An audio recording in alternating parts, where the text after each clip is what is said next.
What do you think lay behind that decision? So speaking to the people I was talking to last night from Downing Street and from Number 10, they are saying essentially, why wait?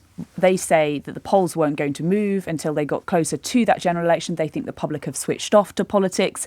And they say that essentially with the immigration figures starting to fall, with the inflation figures starting to fall and the economy finally out of recession, they thought that things would not get any better than this. And that was some of the rationale I think MPs were also making to me. And to be fair to them, the MPs that called this election said it was going to be on yesterday. They said we've had 10 months of real wage growth now. And they said, I don't see how October, November is going to be a better time to go. Number 10 also thought, I think it was a bit of a hope and fear message here. So that was the hope. The fear, I think, is that things could get worse for them over the summer, a summer of small boat crossings. And we just know with government, you never know what's around the corner. They genuinely felt, with the Prime Minister and the Conservative Party 20 points in the polls. Yeah. They just thought things aren't moving. We've cut taxes. It's still not moving. We've thrown the book at it. People are getting bored. It's time to get on with it. And they did not want to be accused of squatting in Downing Street. It's day one. Then who's going to be where and doing what? So this off. They're all kicking off. Both parties hitting the campaign trail straight away today as the campaign starts today in earnest. The Prime Minister's got himself a little bit of a head start. Obviously, you do when you call the election, don't you? So yes, he's starting what we understand to be a UK-wide tour over the next 24 hours. He's going to visit all four corners of the UK, England, Ireland, Scotland and Wales as well. And I was at his campaign launch as well in the Excel Centre in East London. He's saying that he and the Tories are going to fight for every vote and they would not, like Labour, take the people for granted. We're also expecting this morning to hear from Sir Keir Starmer. He's out with Angela Rayner at their first event in a town in the southeast. Starmer is going to say it's time for change after 14 years of government, and this is the public's chance to turn the page on decline and chart a new course for the country. LBC's political editor Natasha Clark reporting. Talk to you later in the show, Natasha. Thanks for that. Let's find out then what's happening in the two key men's constituencies. We go first to Richmond in North Yorkshire. LBC's Emily Craigie. Emily. Yeah, I've been up here in Richmond since the election was called yesterday and spent several hours walking through the streets of the Prime Minister's constituency, talking to voters here. And there are a number of issues they raised that could sway their vote. As a parent, I'm very concerned about climate change. I don't think any of the major parties seem to be taking it particularly seriously.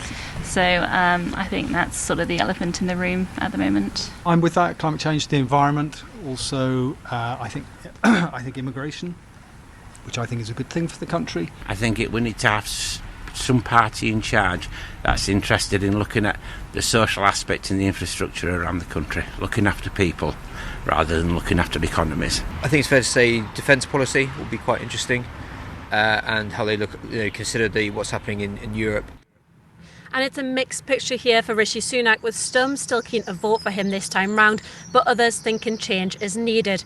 But while the Prime Minister will have plenty of other worries going into this election, retaining his own seat, which he's held since 2015, shouldn't be one of them, as he's got a 27,000 majority, something many in his party don't have the luxury of.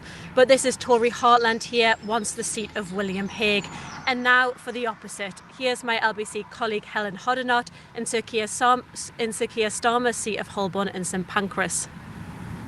I'm standing outside the Pineapple pub in Kentish Town, Sir Keir's local, which he describes as fabulous, and where he comes with his family each Christmas Day for a festive drink. The question here this morning is whether he'll be heading here in 6 weeks' time for a celebratory pint as Britain's new Prime Minister. We've been asking his constituents what more he needs to do to convince them to give Labour the keys to number 10.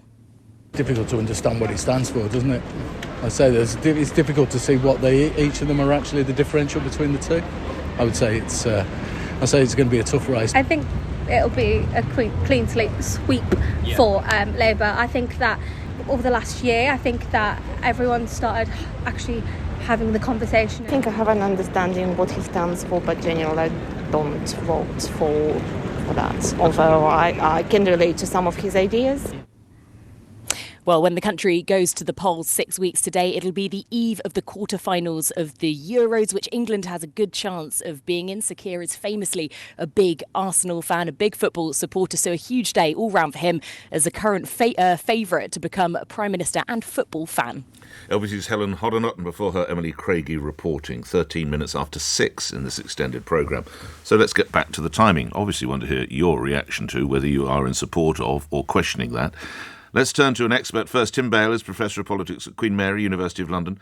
He wrote The Conservative Party After Brexit and joins me now. What do you think lies behind the timing, Tim?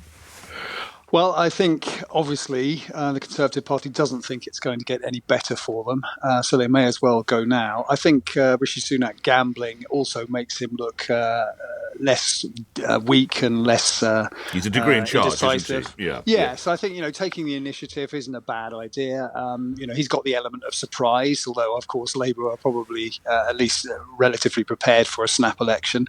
And I think, obviously, the point that your reporters made about small boat crossings is probably an important one as well. And what do you see now? What do the Conservatives need to do as their battle plan? What do they point to? Well, they have to point to the economy getting better, because whatever we say about all the personalities and some of the kind of fripperies of an election, in the end, the fundamentals matter to people. The economy hasn't been great for people for a very long time. There's been the cost of living crisis. The economy is growing very slowly. So the Conservatives have to suggest that it's turning a corner. They have to do exactly the same thing on the NHS. But I think that is going to be a lot more difficult. And that is the other fundamental that will make a difference to this election. The Prime Minister opened by reminding us of the role he played during COVID, when, just to remind everybody, of course, he was the man with the purse strings, he was Chancellor of the Exchequer. Do you think that's going to be one of his key pitches?